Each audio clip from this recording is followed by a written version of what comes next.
Well, good morning, everyone, and welcome to the Jason Wright Show's best Friday ever. All right, so this is going to be kind of like a blended series episode, and here's what I mean by that. So I want to start doing these episodes where it's right on my name and pick a particular topic. So today it's going to be right on the San Francisco reparations that they're trying to push. And don't worry, this isn't going to get political per se. I mean, people will probably try to make it political, and I'll probably get a lot of hate mail and bad tweets as a result of even discussing this because, you know, I'm white, I'm male, I'm straight. I'm not supposed to have conversations about anything that have to do with people that are of color. But I think that when it comes to something like this, there is an element of something beyond just the actual political aspect of it that I don't think anyone is even talking about. At least I haven't heard yet. And so, first of all, what I want to do is just play you a news report to describe to you exactly what's going on in San Francisco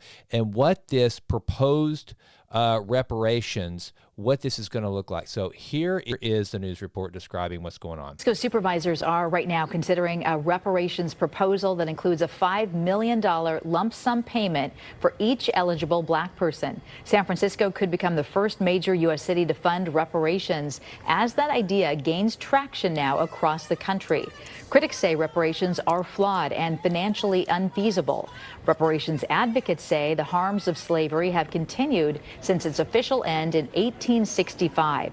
Before today's meeting, supporters held a rally to talk about why reparations are needed. So what I don't hear anyone talking about, though, is the downside to someone receiving overnight a large sum of money. I mean, what we're talking about in San Francisco is $5 million going to someone all at once. And but no one's saying, okay, so what do you do with that? And so what I started doing, and that's what when I started looking at this, now all the political chatter is going to be about the fairness of it, about, you know, first of all, California was not a slaveholding state. That's one of the biggest arguments for this, is that you're giving reparations in a state and in a city in particular where the black demographic is incredibly low. It was not a slaveholding state. And then opens up all these other questions of, you know, who actually gets it? How are you eligible? Well, I wanted to just kind of give you a little bit of the details of this so that you'd understand exactly what we're talking about. And just kind of as a preview, as a precursor for those of you, again, that might be a little bit nervous about even talking about this, then let me just kind of give you my take on this is, are we doing more harm than good? Okay. And I just want to open this up as a kind of a conversation about, what does money mean? Is money always a good thing?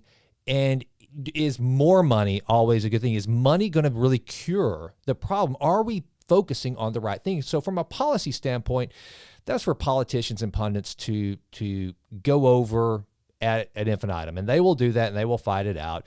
The constitutionality of it, all this, and people will make, you know, they will get their clickbait out of this story. They will let their side be known for reasons that have nothing to do with what I think is the most important, which is there is a problem amongst a community of people in America, and we're trying to right this wrong. We're trying to correct something, but is the cure going to do more harm than the disease? That's my question.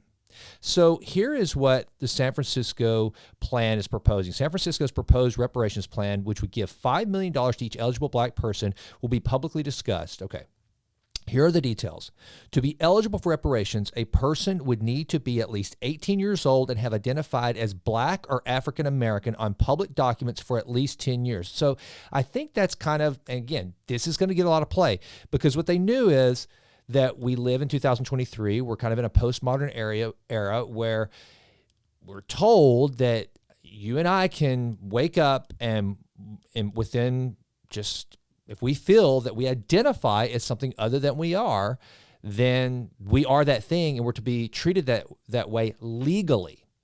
And so therefore you can imagine a circumstance where someone like a Rachel Dolezal, who presented herself as an African-American for years and years before it was found out that she wasn't. She was just a just a plain old white girl, then someone like that could step forward and say, hey, I identify as black. Well, this is kind of set the parameters, and it's pre-woke. I mean, 10 years ago, the whole idea of gender fluidity and how you identify, and gender just being a total social construct and all that, and then also identifying as different races, which I guess will probably be the next wave. I don't know how that's going to work out, because as you've seen probably in the news, you can identify, you can change your sex, but it doesn't really apply to, I'm not saying that I agree with this or not, I'm just saying this is kind of what we're seeing play out right now, is that if I'm a guy, I can identify as a woman and should be treated legally and socially and culturally as a woman, no matter what, no questions asked. But if someone like me, a white guy, all of a sudden decided that I was identifying as Hispanic or black, then I probably would not get away with that as easily. So what they're trying to do is remedy this issue that they know is going to come when they try to put this in place. They may also need to prove they were born in San Francisco between 1940 and 1996 and lived in the city for at least 13 years and were displaced or a descendant of someone displaced from the city by urban renewal. State of play. The city is trying to make amends for previous actions that ultimately led to a lack of opportunities and displacement of a portion of the city's black population. San Francisco's urban renewal of the 1960s and 70s, for example, decimated the black population in San Francisco's Fillmore district, an area once known as the Harlem of the West due to its bustling jazz scene.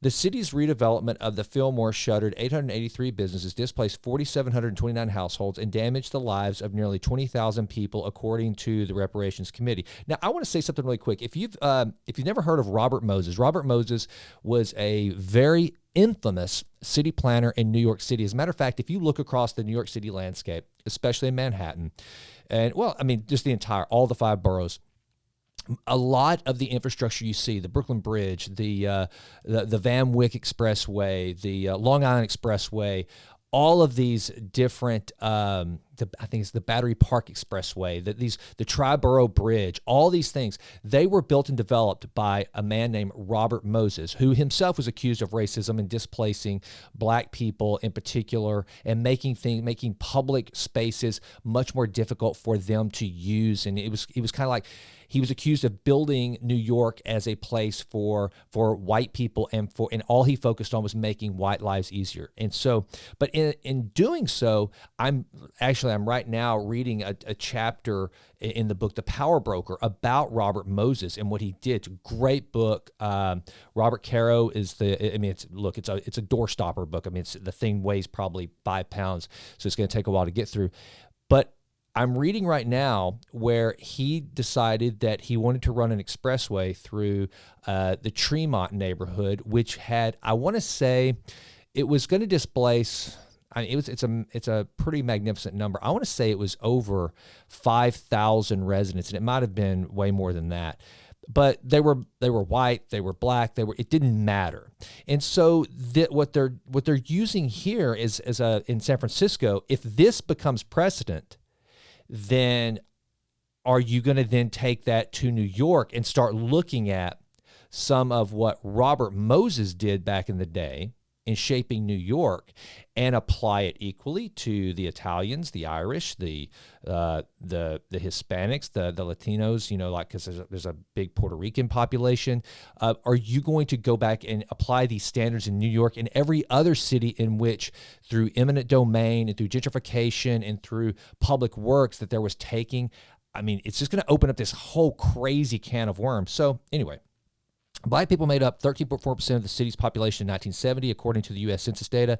That has dropped to just 5.7%, according to 2021 census population estimates. San Francisco Supervisor Shaman, if I'm pronouncing that name wrong, Shaman Walton, in 2020 wrote the since unanimously approved legislation to establish the African American Reparations Advisory Committee. The committee released a draft plan in December that recommended a number of reparations, including a one-time $5 million payment to eligible black individuals and payroll and property tax exemptions for black business owners. So $5 million. You're black, you've identified as black for over 10 years, you've met the standards, you've met the checklist. Here is $5 million. And you're going to be tax exempt. And I think there's also some more to this about the property ownership. It also recommended the creation of a mandatory curriculum that centers Black history and culture in the school district and more. Okay, I want to come back to this. Okay, remember this part.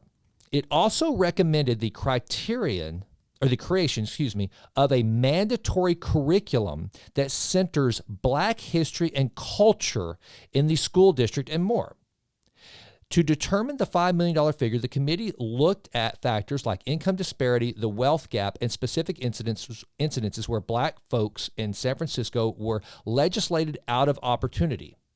Tinish Hollins, I hope I'm pronouncing that first name right, Tinish Hollins, the committee's vice chair, told Axios, "There's no way to quantify the harm done to Black Americans," she said, but added the amount the committee is proposing is not unreasonable. If approved, it's unclear where the money would come from, but some supervisors have suggested decreasing the police budget or using, So if approved, it's unclear where the money would come from, but some have said that we should, dang it, I lost my place there. But some supervisors suggested decreasing the public budget, the police budget, or using revenue from the cannabis business tax to fund reparations. So we're talking about now lowering the police budget and using some of that to give these reparations, these big payouts. So it goes into details on why there's problems with the budgeting aspect of it and everything. But here is something that I found interesting, and this is where my mind immediately went. Okay, it was, just in full transparency, the first thing I thought was, this just isn't fair.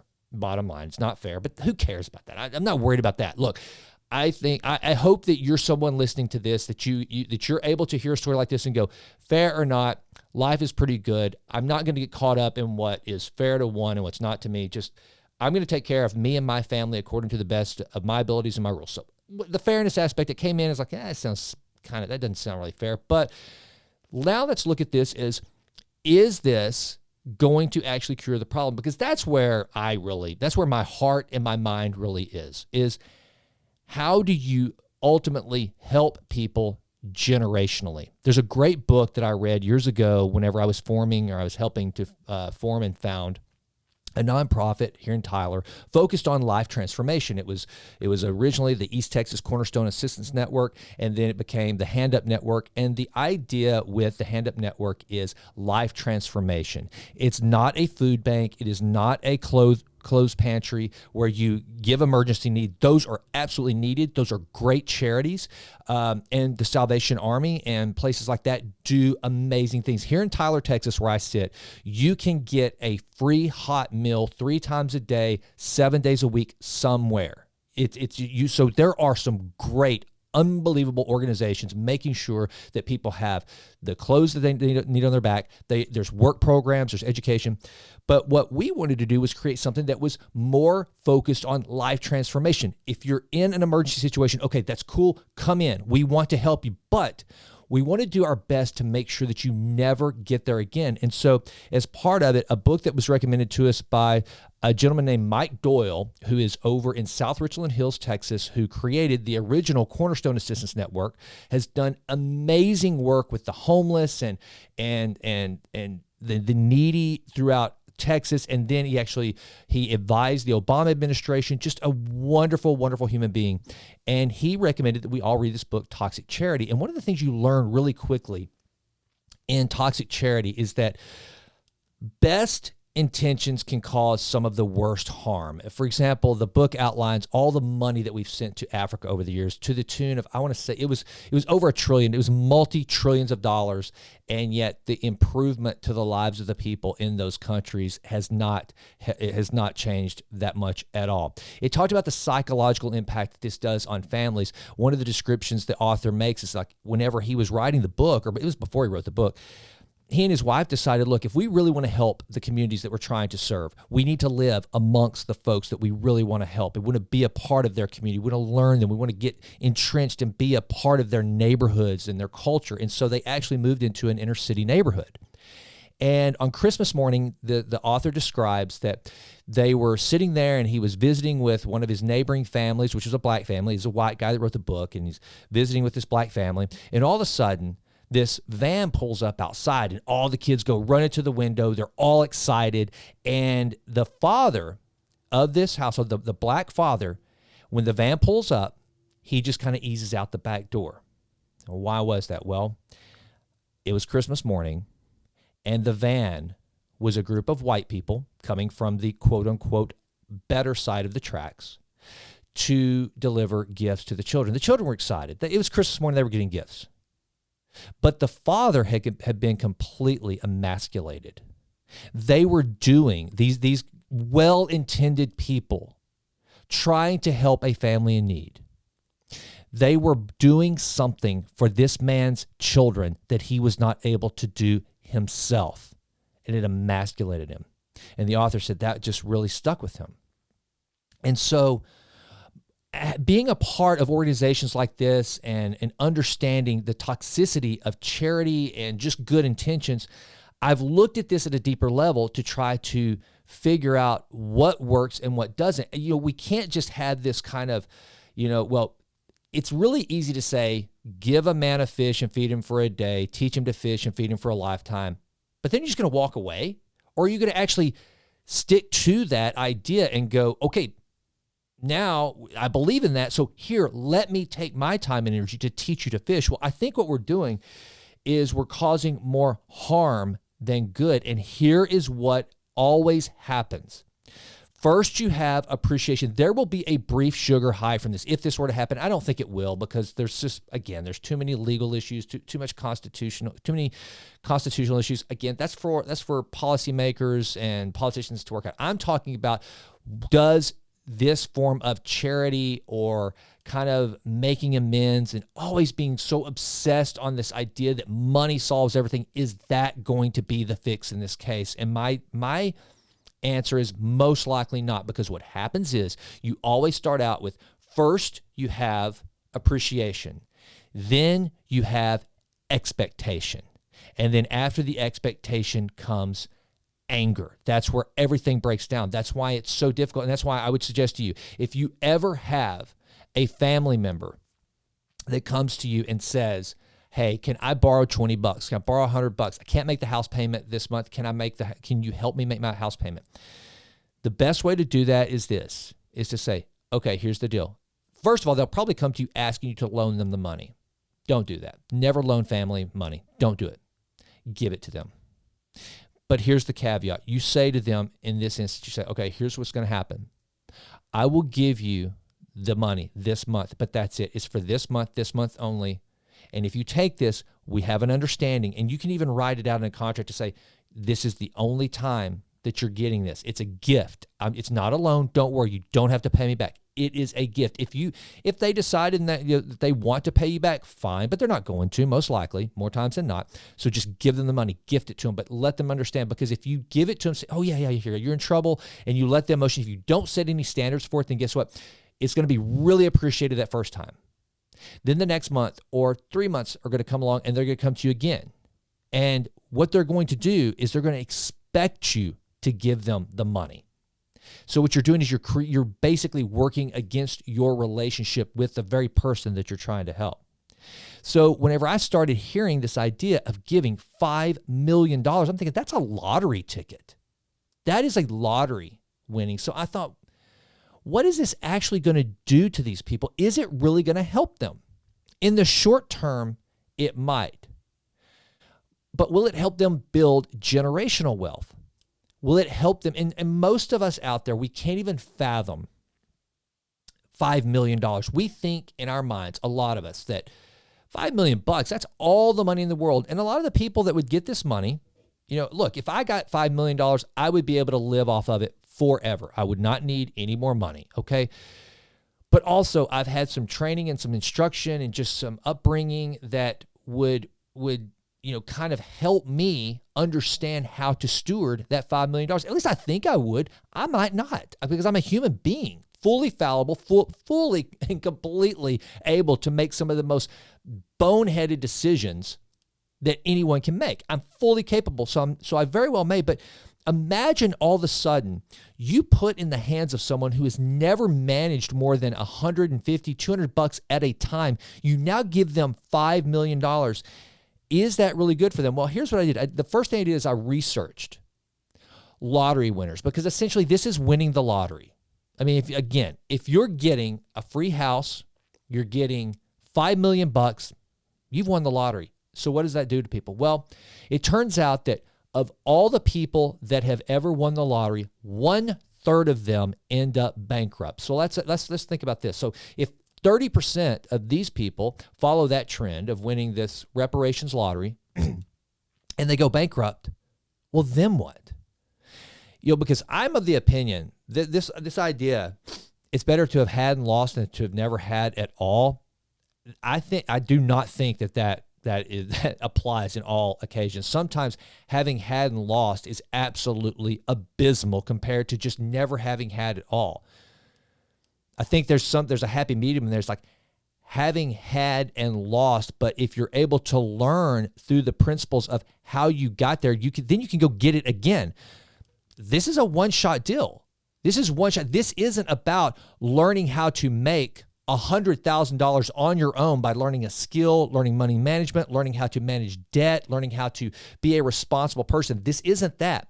This is a one-shot deal. This is taking the things that a lot of other people have learned to make money and going out and getting that and just giving the results, the money, the fruit to someone who may or may not, in all cases, some of this money, I guess, especially if it's San Francisco in 2023, you might be giving $5 million to a black physician or a black attorney. Very well, and that's a different scenario. But you got to believe you're also going to give this to someone who has never managed that much money. So what are you doing for them? Well, 30% of the people that win the lottery, and I can't imagine that all poor people win the lottery. Now, we always hear the old cliche that that's what the lottery is. It's the poor man's 401k. But I know a lot of wealthy people that also play the lottery.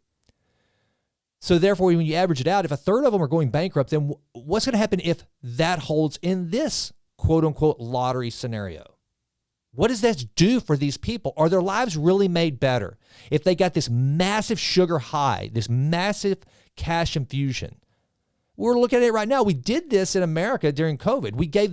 We gave so much. We just rained money on people, and now we're seeing the result of that. A lot of people mismanaged it. It completely and artificially manipulated our economy. So now banks are failing. Inflation is at an all-time high for my lifetime. Interest rates are such a point to where people are now, I just heard a statistic that people are more rate sensitive today than they ever have been in the history of home buying. And the reason why is because if you're someone in your 20s, or 30s, and some of them even in the early 40s, you've never seen interest rates this high. You only know interest rates for a house to be 2.5%, 3%, 4%. And now when they're getting up to 6.5%, now I'm old enough to remember, I think the first mortgage on my house was like 5 3/4 or 6%. And even then we were being told by people that had lived through the Carter administration, hey, you 5%, 6% back. I remember paying 18, 19% interest on a house. And so what does that do? That just takes a lot of people out of the economy. So that's what happens when you just pour money on something. The outcomes are rarely universally good. Now, it might make you feel good about yourself. It may make you feel good about yourself for a moment. So that's why this is a politician's solution. It's here, it's quick, it's in the now, it doesn't cost them anything. There's only upside for the people that are going to be voting for them, and it's going to endear them for a moment, but for long-term success, not so much. It doesn't do that much. So 30% of them go bankrupt. So then I thought, okay, what is another scenario where almost overnight people get a huge windfall of cash? How does that work out? Well, I looked to the NFL. A lot of the NFL is full of athletes that come from very low socioeconomic situations. They end up in the NFL, and they all of a sudden have more money than they've ever been able to comprehend in their entire life. And the statistic shows, I'm going to get this right, for many football stars, money goes just as quickly as it comes. According to Sports Illustrated, nearly 4 out of 5 former NFL players either go bankrupt or suffer severe financial distress within 2 years of retirement.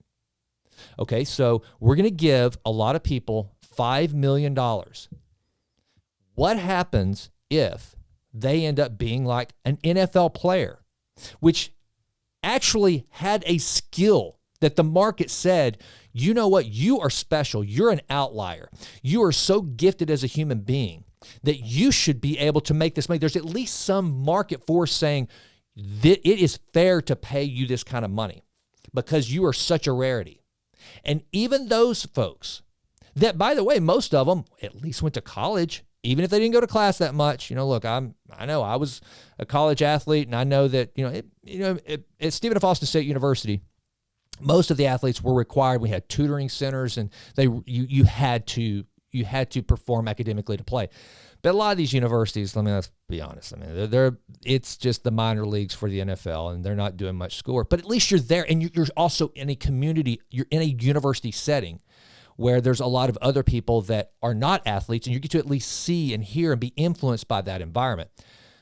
What if these folks, some of them, have never experienced that, and all of a sudden you're just going to pour this cash on them?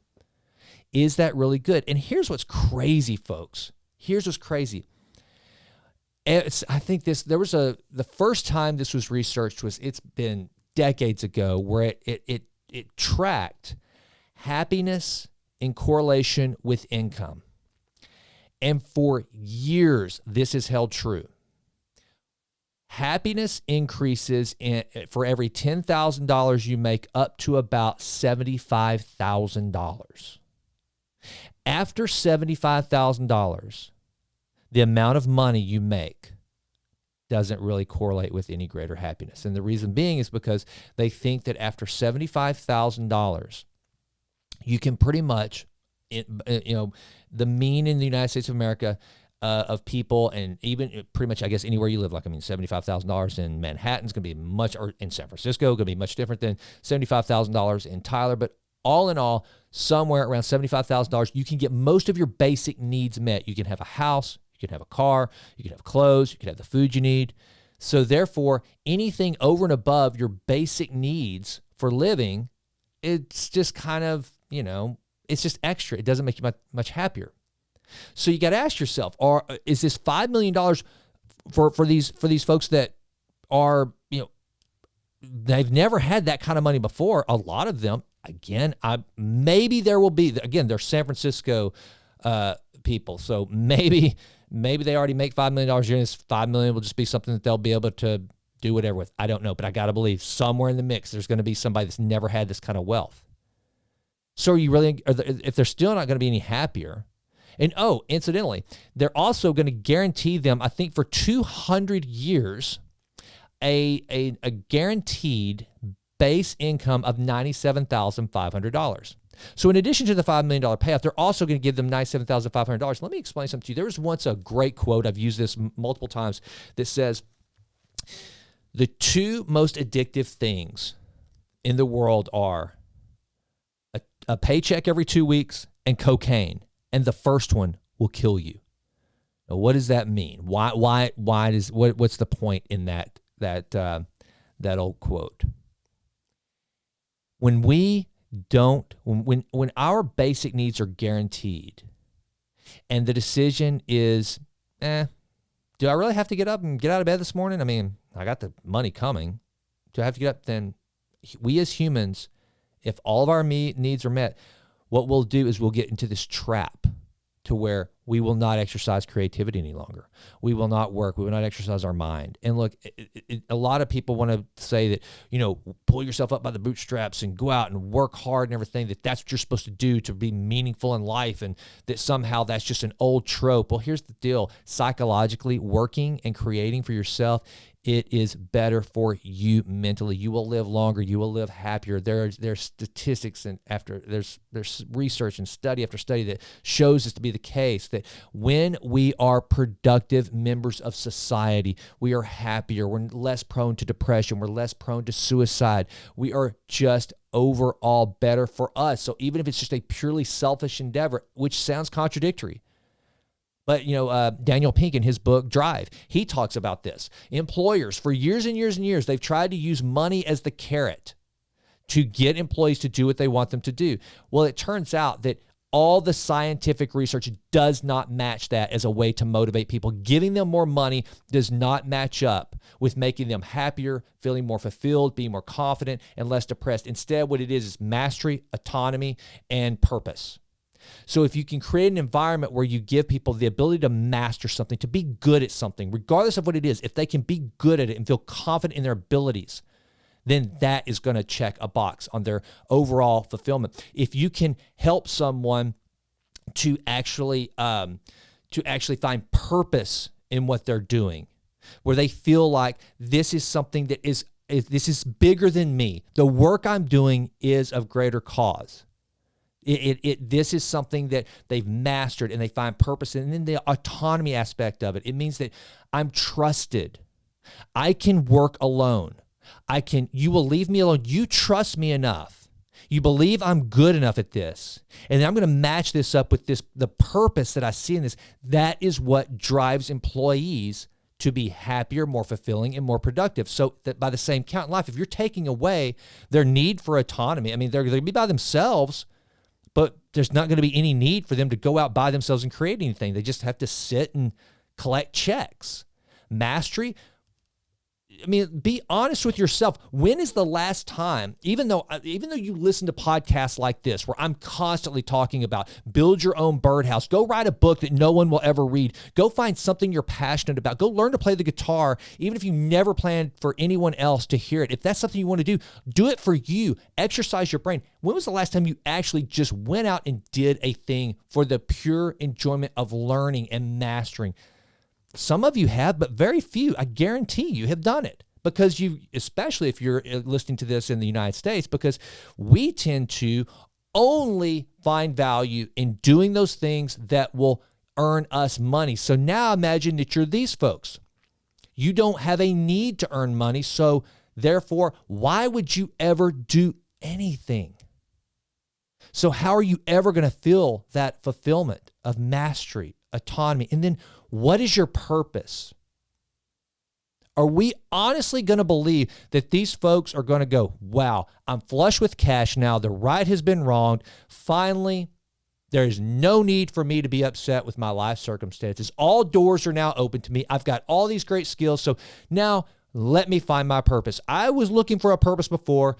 I never could quite find it, but now I've got $5 million in the bank. I got 97.5 coming in every day. I got a free house.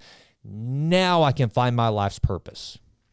Yeah, that's not how it works, because generally we find our purpose on our way to surviving.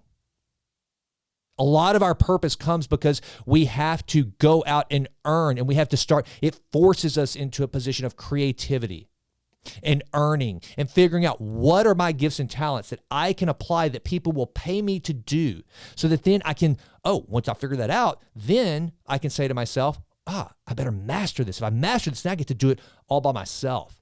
And then I'll find a purpose in that. And that's how our purpose starts to take form and take shape. If you just take all that away, then what do you have? You have a listless human being that wakes up every morning and may not even get out of bed. I don't think that helps anyone.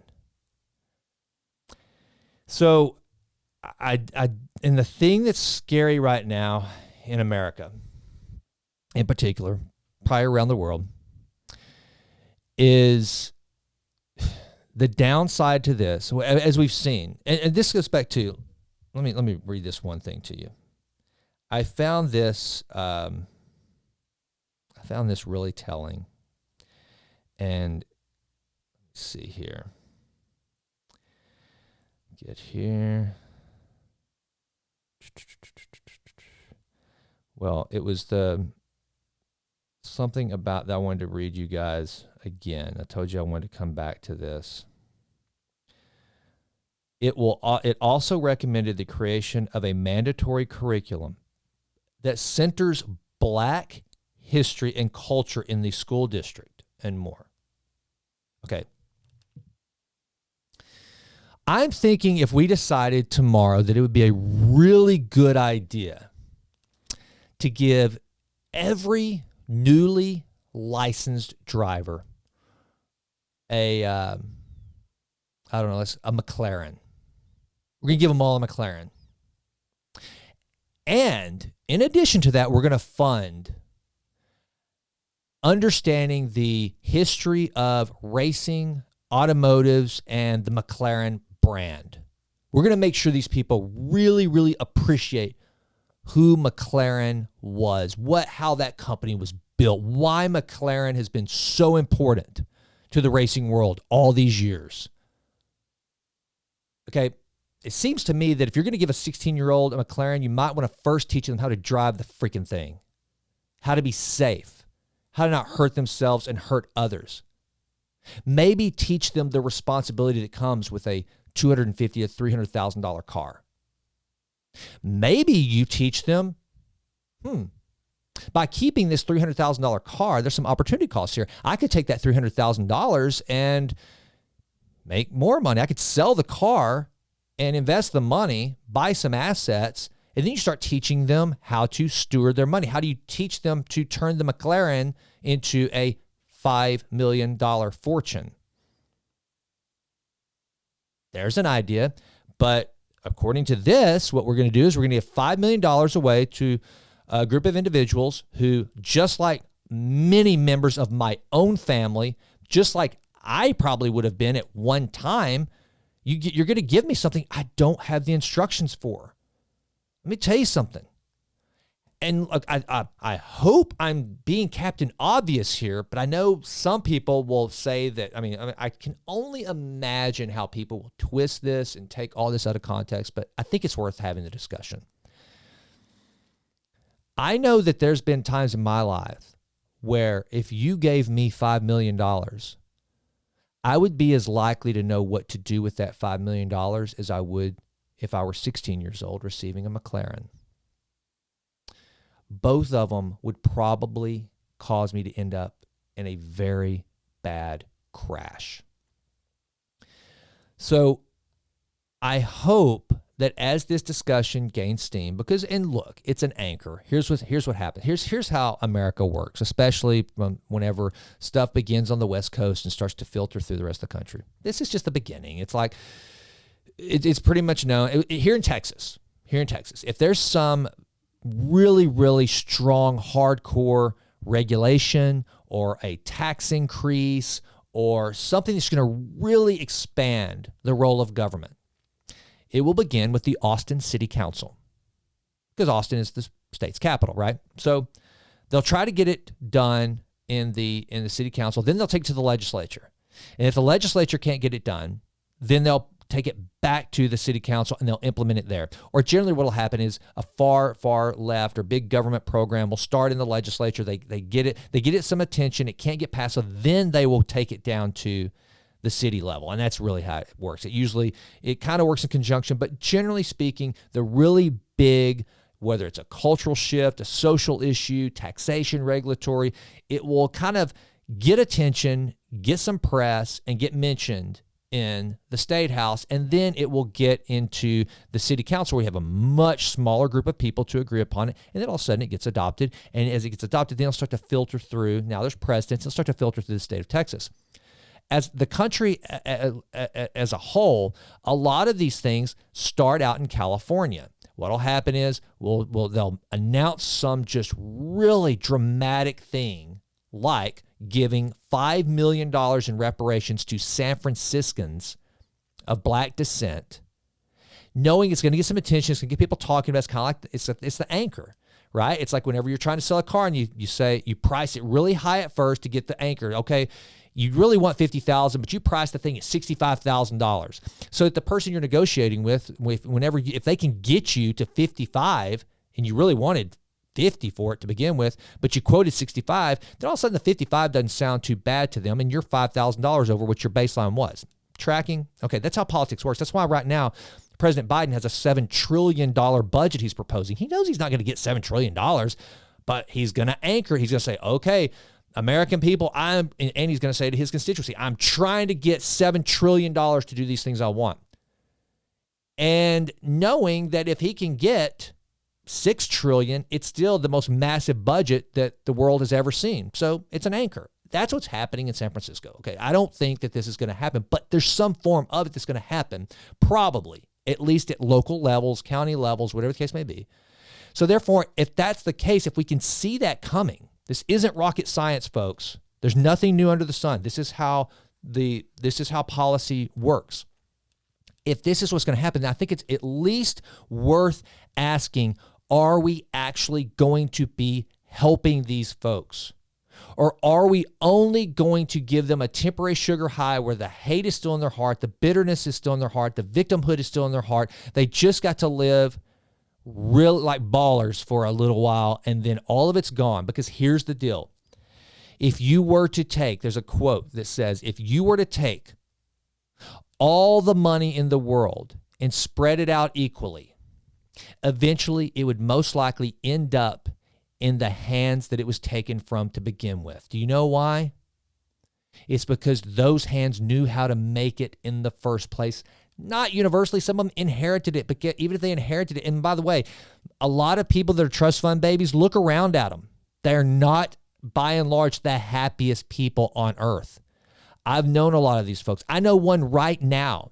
I am watching in real time a trust fund baby. If he had never got out of bed after the age of 25, his life was set. And I can tell you, this individual right now, who shall remain nameless, has watched his family implode. Both his personal family, his wife and his children want nothing to do with him. His own father and mother want nothing to do with him. He's a miserable wretch. And he has everything. So he's got the money. Money does not solve all the problems. And that's what I want this to be about. It's not about whether reparations are right or wrong. I'm not getting into that conversation today. What I'm trying to talk about, and what I hope somebody that has a lot more power and a lot more influence than me will talk about, is this really the best strategy? If we're just going to throw out, I mean, hey, let's understand one another better. And we've tried all that. I mean, the bottom line is, it's just weird that we're here in 2023. As someone who grew up in Texas, my friend group was interracial. My first college roommate was one of my buddies I played football with from high school that is a black guy.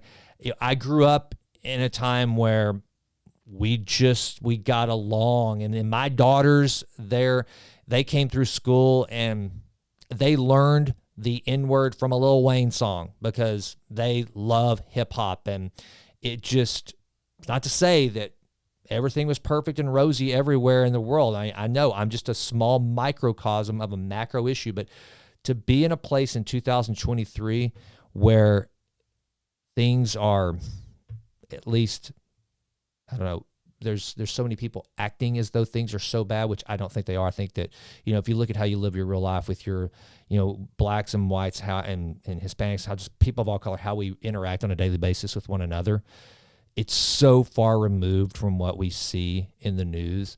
And so I don't know why we don't go look at that, go look at reality, and go look at small little petri dishes, if you will, of society being states and cities, and go, how are these folks all getting along so well? I mean, look, they live amongst one another. They work together. They have similar jobs.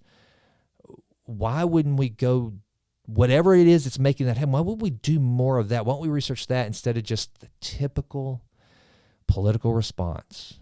Let's go grab a bunch of money and throw at it. That'll make everything better. Yeah, I don't think so. Never has. Don't think it ever will. All right, folks. Well, that's it. And hey, for those of you who don't have $5 million and there's no one fighting for you to be getting a check for $5 million, be glad. Be thankful that you're left with your faculties, your mind, and you get to go out and be creative. Sometimes it sucks. I get it. I've been there. I've been unemployed. I have had 2 children that I was like, oh my God, I don't know how I'm going to keep a roof over their head. I mean, as an entrepreneur, there have been those moments where I was scared to death financially. I get it. I don't come from money. I don't complain at all. I've had a great freaking life. But I'm thankful for that. my father was very hard on me financially. Didn't give me. I remember one time I was going with a church group to a football game, and I brought my dad a bunch of coins I had saved and asked him to change them. And his response was, "No, keep your change here." He gave me $5. Sent me to the football game with $5. Wasn't even enough to cover the ticket to the football game. Had to borrow that from a friend. Had enough to buy some nachos at the game. Yeah, it's a small, it's not a hardship. For God's sake, it's not a hardship. But I look back on it, I'm like, I'm glad he did. When I paid off my first business that I bought early, leveraged myself to the hilt. Paid off already. One of the first phone calls I made was to my dad to tell him and to thank him for being hard on me, to teach me the value. So what I'm saying is, don't let this, what's happening, make you bitter, because look, it's one group getting something that, and I'm telling you, we hear about the privilege and all that, and there's some people in some circumstances, I think Theo Vaughn, his claim to fame was his stand-up deal where he talks about growing up as a really, really poor white guy in a minority community, and his white privilege didn't seem to do him much good. But the bottom line is, just instead of focusing on all that, just find happiness within yourself. If you've got a roof over your head, if you've got good health, if you're creative, if you've got a loving family, focus on that. Say thank you, thank you, thank you. Focus on gratitude. Focus on helping somebody else. And then to the political leaders out there, hey, please, for God's sake, I know you won't. I know this is a complete moot point to any of you, but please take the time to ask yourself, is this really right for the people we're trying to help? Or are we only causing more problems? All right, folks, I hope you have a great weekend. That is the first episode of Right On San Francisco Reparations. That's weird. Didn't think that'd be the first one. And I do hope that you will have the best Friday ever. Hey, if you haven't done it yet, please go out and subscribe to the Vitruvian Letter. That's my weekly newsletter where I encapsulate all the things I'm trying to do to improve always and always. I hope you will do that. Until we meet again, I am